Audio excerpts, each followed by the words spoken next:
Oh my gosh, like this team makes me into a crazy, like this team is making me a crazy person. Like I'm already a crazy person, but this New York Knicks team, the New York Knicks franchise, like I'm always gonna be a Knicks fan, but like oh my gosh, like people that choose to be Knicks fans, like we're in deep shit. Like we're in freaking deep shits. Oh my. Oh my, just so many emotions going on right now. Such a heartbreaking loss. Just like last game versus the Brooklyn Nets.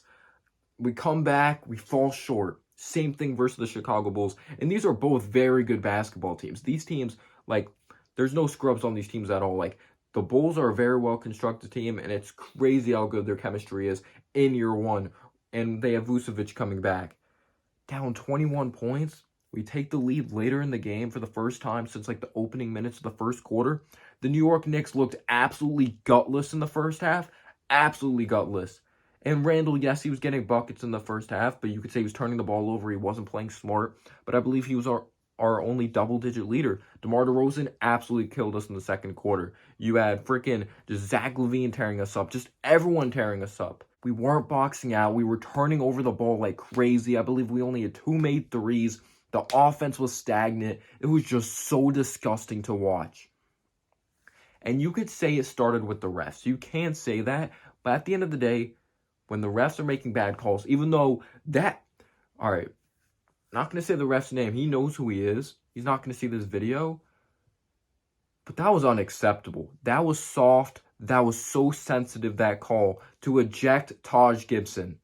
Yes, Taj Gibson back-to-back, 2 moving screens. You could say one was a moving screen, one wasn't. Taj Gibson was fired up. But the job by the ref, after he sees a player, like, yelling at him, it's his job to walk away. It's like he wanted to be involved in the altercation and throw him out. That was just unacceptable, though. That was just so freaking soft by the ref. It was fucking just, it was a disgrace. Like, the refs, you could say they were bad on both ends at the end. Like, at the end of this game, they were bad for the Bulls, they were bad for the Knicks. Just some of the calls they were making were just awful. Just so bad. But the New York Knicks also have to realize they did a lot better overcoming adversity in that second half. But in the first half, when the refs are making bad calls, you can't let that get to them. They were playing with no heart. They looked absolutely gutless in the first half. It looked like the refs made them play bad, or their mentality went down. You can't let adversity get in your way as a basketball team. You have to stay together as a unit. And that scared me when Taj Gibson went out, because at the time, like, it was questionable kind of for Mitch to return because he was holding on to his stomach. He came back later in the game, but I was like, we just lost a big-time veteran. Someone who really just makes sure the young guys are all good. He makes sure their heads are up and all that. And that was just such a soft call. It was just so bad. This was just such a poorly officiated game. It just was.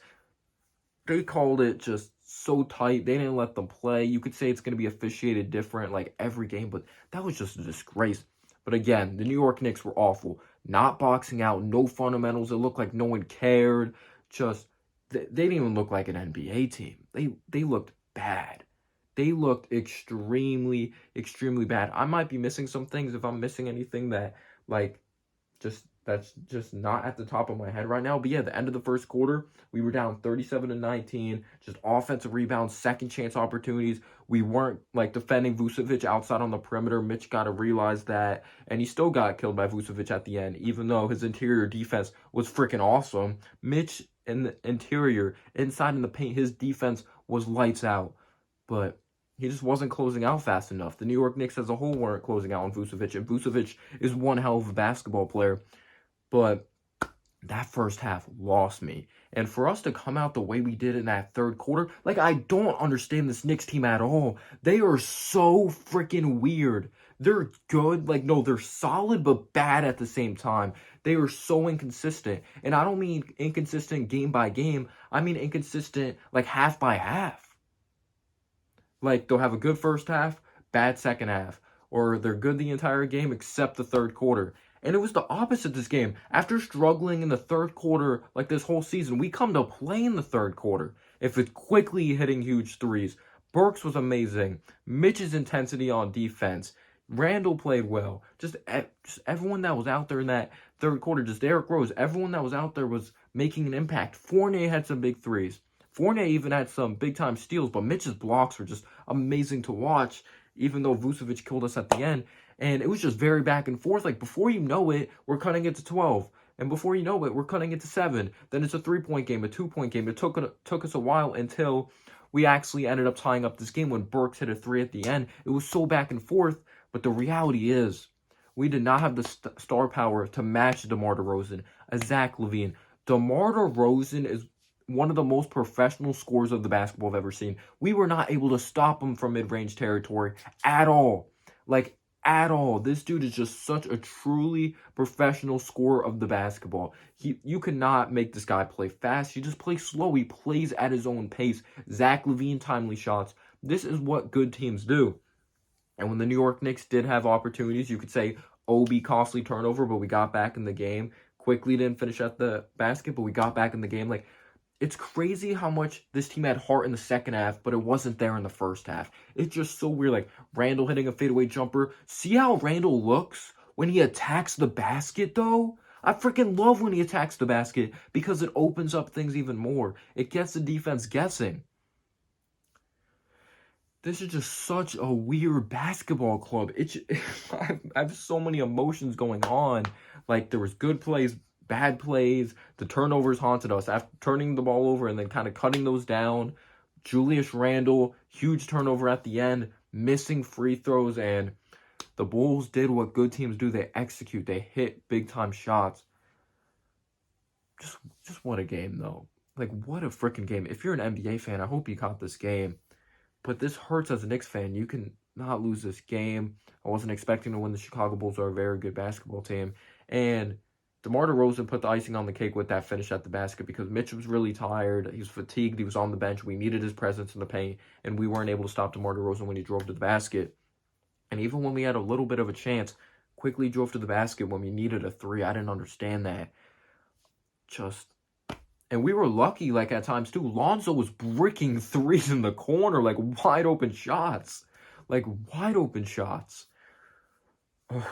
This was a fun game to watch, but heartbreaking, because we came back 21, I believe, to lose. Credit the Knicks for fighting, but you can't dig that much of a hole. Can't dig yourself that much into a hole at the end of the day. The Knicks put themselves in that position. They're fatigued at the end, but just Rose hitting big shots, Burks hitting big shots, Obi bringing energy, Mitch bringing energy, Fournier, and you can get into that. Fournier, before the Bulls had like a very well executed offensive play, Fournier missed a wide open 3. So that was a huge miss, which led to some Bulls offense. Like, this is mostly my emotions, but again, I'm going to say on both ends that yes, the refs kind of got better in the second half, but those refs were so soft. So freaking soft. You can't eject Taj. Like, unless Taj said something really bad. And he's an NBA veteran. Like, you should know Taj by then. You should respect him. But let me know down below your thoughts, and peace out, y'all.